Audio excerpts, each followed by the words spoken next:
What I like about this recipe is that it's so easy to make. If you can measure the ingredients right and if you have the skill of dumping everything at once in the same pot, you can make amazing mac and cheese that everyone in your family will love. You're gonna need for this recipe 500 gram elbow macaroni, 150 gram sharp cheddar cheese, 150 gram white cheddar cheese, half cup of milk, and 4 cups of chicken broth. You will also use 35 gram of butter, a dash of hot sauce, 35 gram Dijon mustard, and bacon of your choice. The first step in making the mac and cheese is not cooking the macaroni.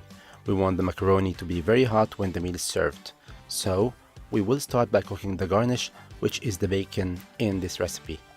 Put a fry pan on medium heat, take 2 strips of bacon and cook them without adding any fat to the pan. Cook the 2 strips of bacon on each side for a couple of minutes and keep flipping them until they are fully cooked. This step is one of the 2 easy steps in this recipe and it should not take more than 5 minutes. Be sure not to raise the heat too much so you don't burn the bacon and keep flipping it every 30 seconds.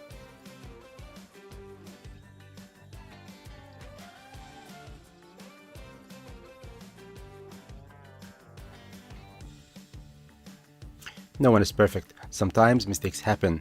If they do not worry. Just use a kitchen tongue like me and make things right. After cooking the 2 strips of bacon for a couple of minutes, they should be fully cooked and crispy, and once you're satisfied with the color, take them off the pan and turn off the heat. Use a sharp knife to chop the bacon. If the knife is not sharp, take a minute and sharpen the knife before starting for easy chopping. It will make this step much easier. Fold the bacon on itself and chop into smaller pieces. These bacon pieces will be used as a garnish, so make them small enough to add a great look to the dish without spending a lot of time on this step.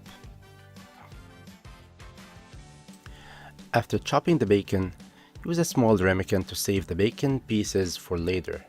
You can also use a plastic container to save the cooked bacon and it should work fine. Save these little yummy pieces to be used at the end of the recipe as a garnish. In this step, I'm gonna use my Instant Pot for cooking the macaroni. The Instant Pot is gonna make cooking these little noodles very easy and quick. Start by putting the 500 gram of elbow macaroni in the pot and then add the 4 cups of chicken broth. This recipe has been measured very precisely, so when you add this quantity of liquid to the 500 gram of elbow macaroni, all the macaroni should be covered in liquid. After adding the chicken broth, mix everything quickly to ensure that all the macaroni is fully covered.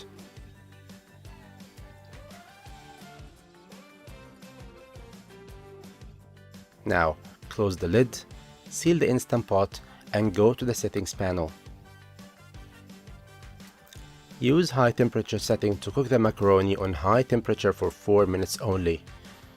I'm not gonna use the keep warm setting because I will open the Instant Pot as soon as it's done to prevent the macaroni from overcooking.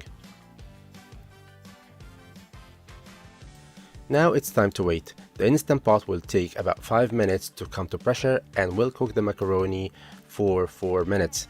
Take a break and come back when the Instant Pot indicates end of the cooking process. To prevent the noodles from overcooking, do not wait until the pressure is naturally released. Right after the end of the cooking process, open the steam valve on top of the Instant Pot lid to release the pressure quickly. The pressure quick release will take a couple of minutes to finish.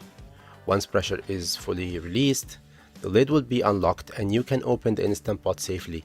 Be careful when you open the lid because there will be hot steam, so always open the lid away from you. And if there's any water condensation, drop the water inside the pan before taking the lid away. This liquid inside the pot will be used in the final step of cooking the mac and cheese. Put the lid away and check if all noodles are fully cooked. If the macaroni is cooked properly, there will be no sticking and there will be a little quantity of liquid at the bottom of the pot. If you have reached this point in the recipe, you are 90% done. Turn on the Instant Pot on the saute setting. This setting makes the Instant Pot heat the food as if you are cooking on a stove top on medium to high heat. Now dump everything in the Instant Pot in sequence. Add the milk, followed by the Dijon mustard. And as you can see, I hate waste, so sometimes I take longer time to scrape the pinch bowls to make sure that I don't leave any unused ingredients behind. Add the hot sauce and finally add the butter and combine everything together until the butter melts. When the butter melts, the mac and cheese will become creamy, and this is the mac part. To make it mac and cheese, add the sharp cheddar cheese and the mild cheddar cheese. And because we are on the saute setting, the cheese should melt in a few seconds. If you want the best results, buy a block of cheese and shred it yourself at home, and do not use the pre-shredded stuff from the grocery stores. It will not give you good results.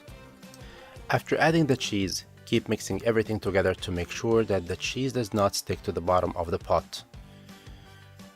Once all the noodles and all ingredients are combined, you need to turn off the Instant Pot and give the mac and cheese a quick final mix, and then check the consistency. I can really tell you by looking at this mac and cheese right now that it is perfect. Now we're done cooking and it's time to serve this delicious mac and cheese. Get a small bowl and fill it with this creamy mac and cheese we have just cooked. To add another layer of flavor and a beautiful look to the mac and cheese, get the crispy bacon bits you cooked at the beginning and sprinkle on the mac and cheese. These bacon bits will give your mac and cheese a salty and meaty flavor and will make this dish more exciting.